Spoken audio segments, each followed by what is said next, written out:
Coba deh, pernah kepikiran nggak? Apa sih yang sebenarnya bikin sebuah negara itu terus berputar? Jawabannya itu ada di sekitar kita semua loh, yaitu ketenaga kerjaan. Di Indonesia, ini bukan cuma sekedar angka atau data ekonomi, tapi ini adalah cerita tentang jutaan orang yang setiap hari bekerja keras untuk membangun masa depan kita bareng-bareng.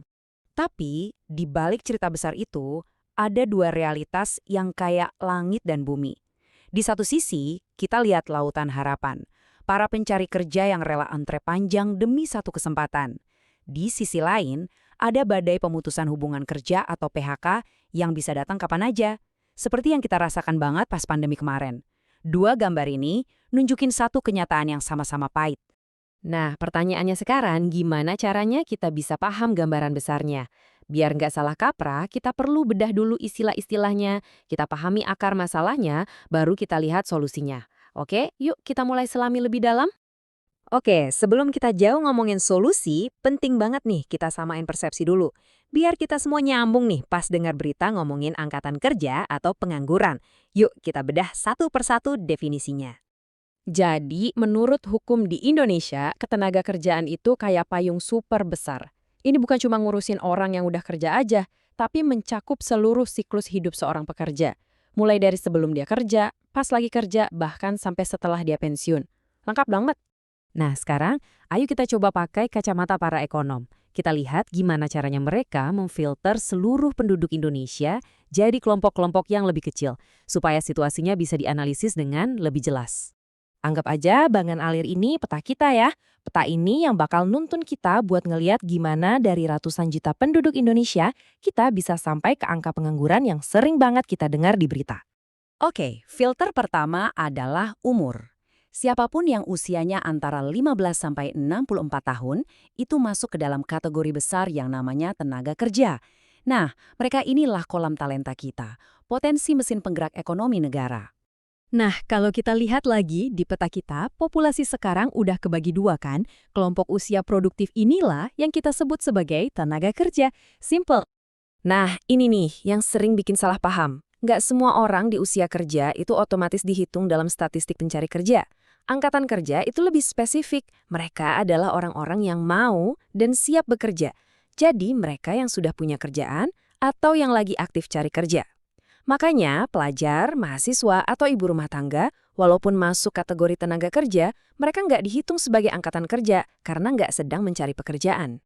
Peta kita nunjukin ada cabang lagi kan?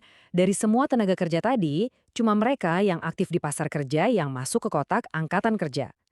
Nah, pemisahan ini penting banget buat ngertiin dari mana angka pengangguran itu berasal. Dan akhirnya kita sampai di pembagian terakhir yang paling sering jadi sorotan. Di dalam angkatan kerja itu sendiri ada dua kelompok, yang bekerja dan yang menganggur. Penting buat ingat ya, dua-duanya ini sama-sama bagian dari angkatan kerja.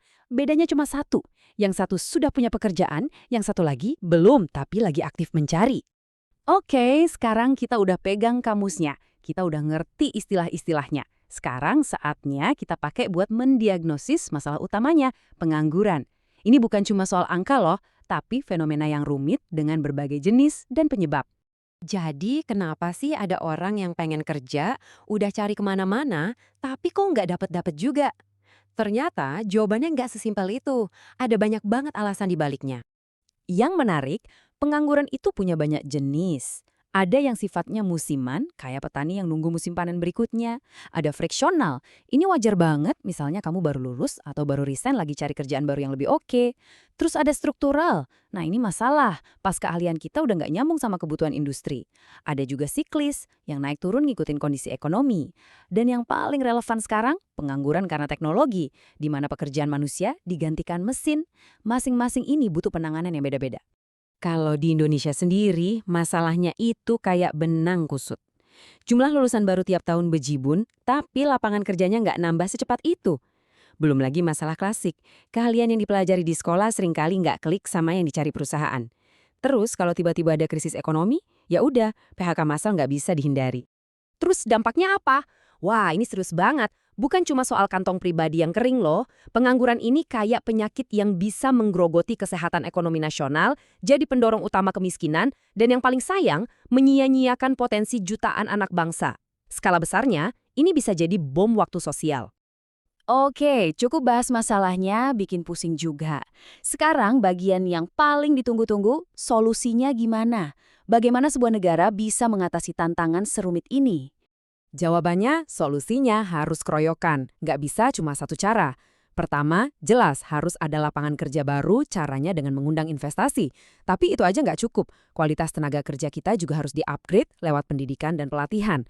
Terus, jangan lupakan UMKM, ini tulang punggung ekonomi kita, mereka harus didukung. Dan yang paling penting, semua kebijakan pemerintah dari berbagai sektor harus sinkron, harus seirama mendukung terciptanya lapangan kerja. Dan ujung-ujungnya, semua solusi ini muaranya cuma ke satu hal yang paling dasar dan penting buat setiap pekerja. Upah yang layak. Ini adalah imbalan atas waktu, tenaga, dan pikiran yang sudah mereka berikan. Gampangnya ada dua sistem utama pembayaran upah. Ada yang berdasarkan waktu, yang paling umum ya, kayak gaji harian atau bulanan, Anda dibayar untuk durasi kerja. Ada juga sistem borongan, di mana Anda dibayar untuk menyelesaikan satu proyek sampai tuntas, nggak peduli butuh berapa lama. Pada akhirnya, semua perbincangan kita ini bukan lagi cuma soal ekonomi, statistik, atau kebijakan. Ini adalah amanat konstitusi.